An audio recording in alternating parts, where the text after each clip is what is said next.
أيها السيدات والسادة، السلام عليكم ورحمة الله وبركاته. معكم معايدة جابر، مقدمة ومعدة البرنامج في حلقة جديدة من برنامج من وحي رمضان. البرنامج مقدم برعاية أثاث الشيخ كلنسوي الشارع الرئيسي، تليفون 0976824444. ومعنا فضيلة الشيخ محمد كيوان أبو علي، رئيس نقابة رجال الدين المسلمين في البلاد وإمام مسجد أبو بكر الصديق في بلدة مجد الكروم. أهلا وسهلا فيك فضيلة الشيخ، يسعدنا ويسرنا إنك معنا في هذه الحلقة. حياكم الله، إن شاء الله بتضلوا بخير والأمة والمسلمين بتضلوا بخير، وربنا عز وجل بيكرمكم، وشرف إن نكون معكم ونشارك في هذا البرنامج المبارك. فضيلة الشيخ، ما هي أحكام الشريعة بالنسبة للقال والقيل والمغيبة والكذب والنميمة وشهادة الزور في رمضان؟ وهل هذه الأمور تبطل الصيام؟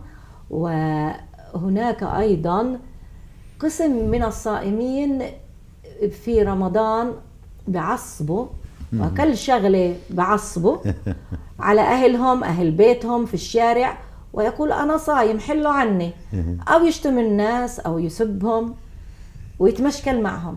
ما هي أحكام الشريعة فضيلة الشيخ؟ وإذا شتم صائما ماذا يجب أن يفعل أو أن يقول؟ الحمد لله رب العالمين، والصلاة والسلام على سيدنا رسول الله صلى الله عليه وسلم المبعوث رحمة للعالمين. يعني بدي يحملنا جميلة بالمبسط إنه هو صايم. يعني أنت صايم لمين؟ صايم أنت لله سبحانه وتعالى، ولا صايم تنك تنكل فينا وتتآلى علينا وتفرجينا حالك؟ هو يعني الإنسان ما بتعصبش إلا وهو صايم؟ يعني لازم الشيطان يكون زميله ورفيقه وشريكه في كل صغيرة وكبيرة. وين ذكره لله؟ وين إيمانه بالله؟ وين صيامه الصادق؟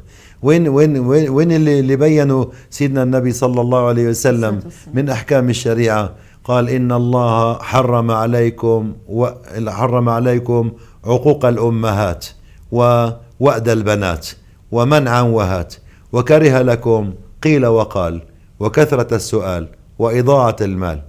وكذلك بين لنا ربنا سبحانه وتعالى ولا يغتب بعضكم بعضا أيحب أحدكم أن يأكل لحم أخيه ميتا فكرهتموه.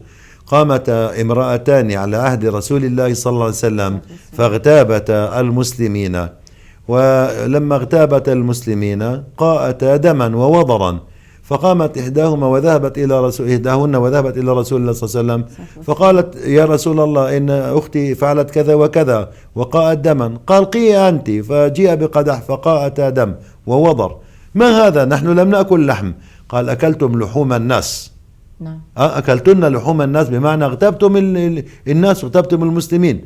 وربنا سبحانه وتعالى نهى عن النميمة وعن قول الزور في غير رمضان، فما بالك إذا كان في رمضان ويقوم هذا الإنسان أو هذه الإنسانة ويغتابون زيدا وعمرا وينكلون بآخر وينمون على آخر ويشهرون بآخر ولا يراعون للصيام حرمة. من لم يدع قول الزور والعمل به فليس لله حاجة في أن يدع طعامه وشرابه، إن الله غني عن العالمين. الصيام إخلاص، ولا يطلع على سر الصيام إلا الله. فلذلك نحن نهيب بأهلنا وإخواننا ونتوجه إليهم بالله سبحانه وتعالى وبحرمة الشهر المبارك أن يقلعوا عن هذه الأفعال الذميمة والرذيلة التي لا تأتي إلا بشر ولا تعود على صاحبها إلا بشر، ويكفي أنها ستحصد حسنات. يعني إذا اغتاب زيد عمرا سيأتي هذا عمرو يوم القيامة ويقول يا ربي خذ لي حقي من هذا، والخلاصة أنه يحمل حسناته. من اغتاب امرأ فإنه يهديه من حسناته، وربما أعطاه حسناته كلها. فلذلك الأولى أن يحترز ويتحرز المسلم غير الصائم، فما بالك بالصائم؟ الصائم يجب عليه أن يتحرز من هذا كله وأن يترفع ويكون فعلا مسلما مؤمنا تقيا نقيا طاهرا محبا للخير وصائما لله عز وجل. نعم فضيلة الشيخ، أيضا ما الفرق بين الذي يغتاب الناس والمستمع له؟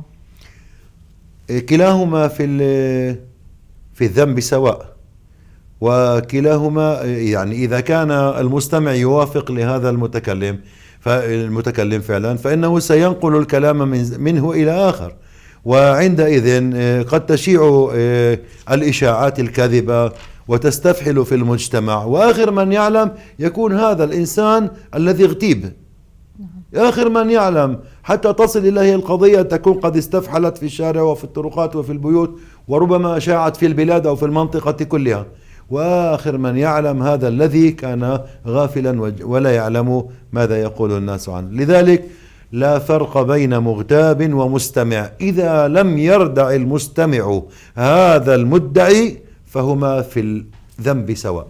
نعم. إلى هنا أيها السيدات والسادة تنتهي هذه الحلقة من برنامج من وحي رمضان.